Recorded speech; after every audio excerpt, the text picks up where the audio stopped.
You ever walk into a room and watch the whole atmosphere get uncomfortable? Like they perceive your stillness as a threat?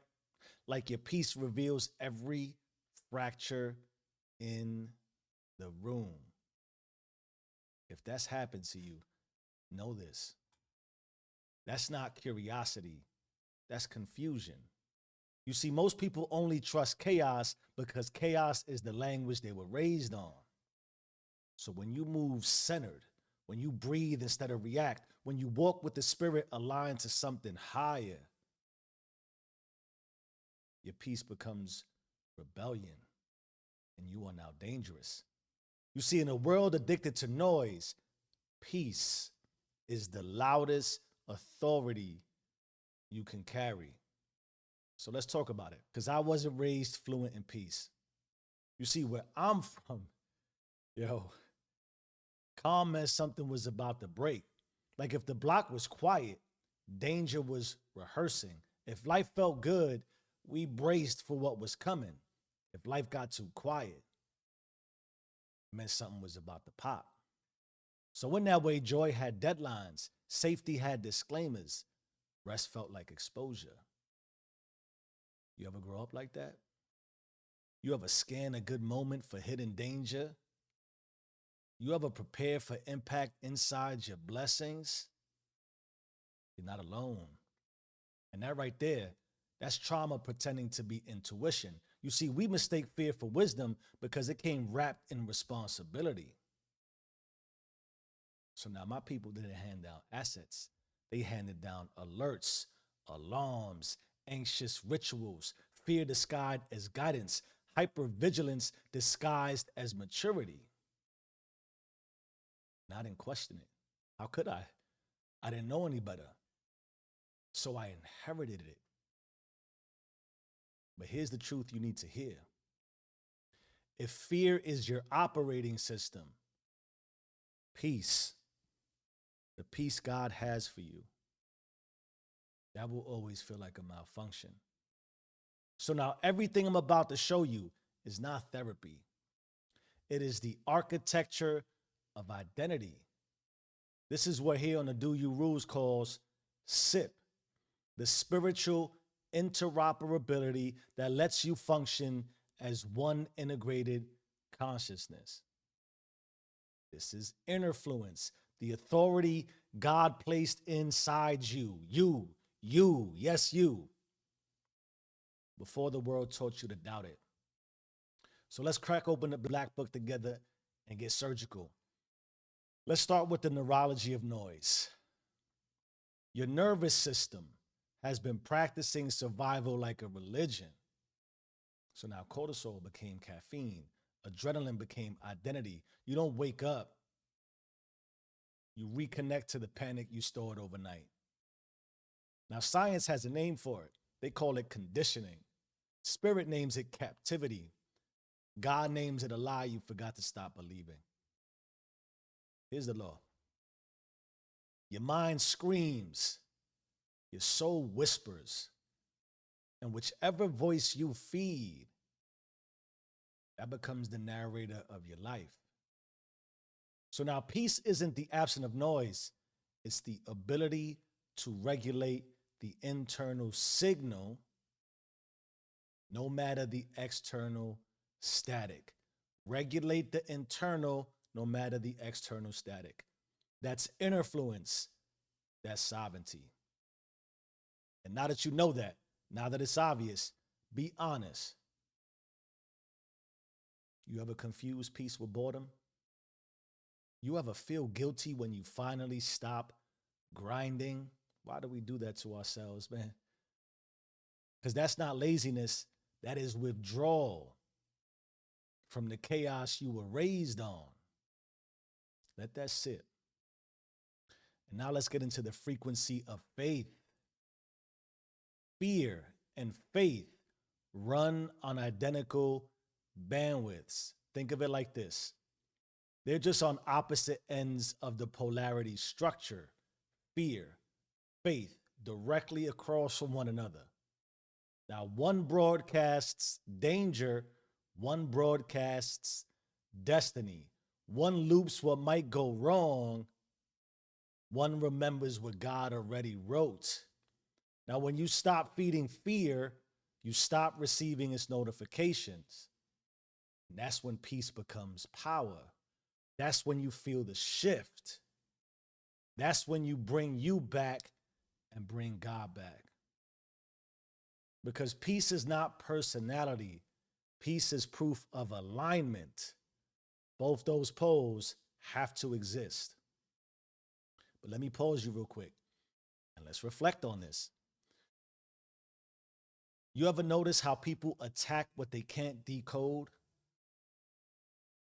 That is why you never announce your calm. If it wasn't clear, peace is encryption. It's private. It's not entertainment. It does not need witnesses. It needs maintenance. And maintenance is obedience. Which brings us to the system that steals your peace. Now, don't skip this, because at this juncture, you're probably full off the appetizer. But this right here, baby, this right here is meat and potatoes. Let me make this clear. You don't lose peace, it gets intercepted. Your nervous system still responds to threats you outgrew. Your identity still reacts to voices you buried. Your spirit still hears echoes from rooms you left years ago. And now every morning, your environment loads its programs, notifications engineered to spike your anxiety, feeds calibrated to trigger comparison, people addicted to projecting panic.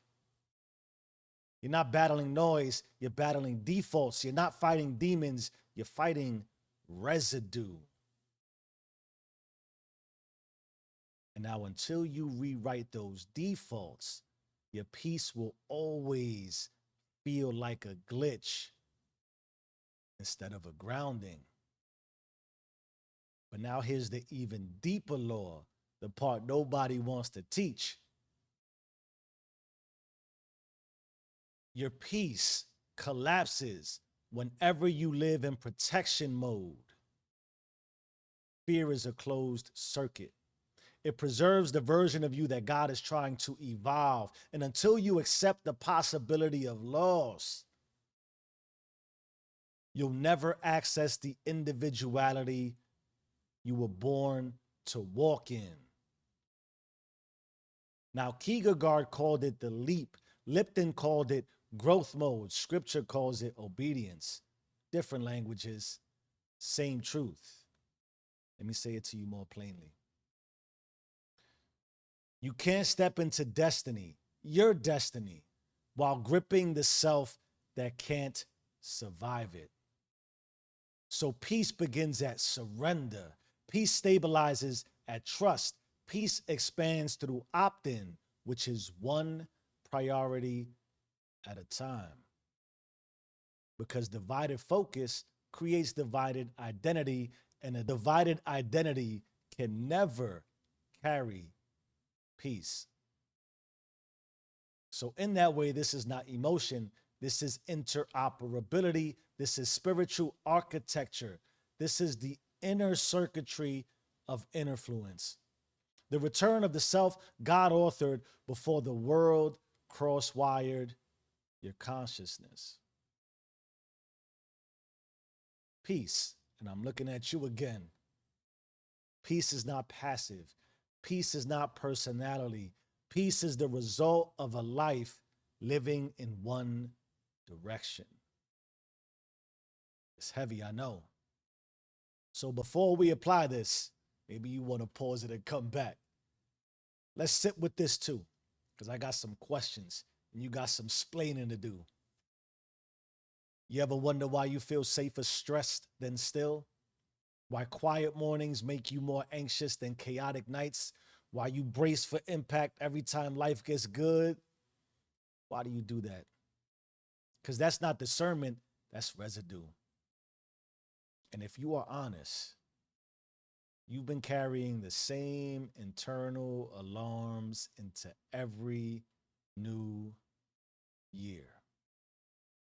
2024, 2025, and now 2026 is a knocking. All while your peace stays the same. You see, years change by themselves. Time keeps going. You do not. Because if you don't patch the spirit, the system relaunches the same life. Today is your update. So let's pull this in close because nothing changes if it doesn't change tomorrow. In your next conversation, your next storm, your next moment of almost forgetting who you are. And you know I can't let that happen. So I know you know what time it is. It's that time.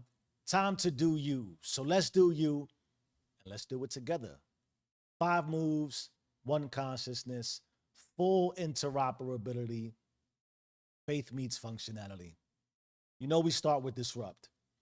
You're going to want to interrupt the alarms you inherited.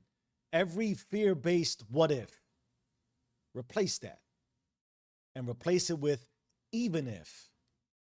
You are not in danger, you are in development. Disrupt that noise. Then you want to own it. Own every bandwidth leak.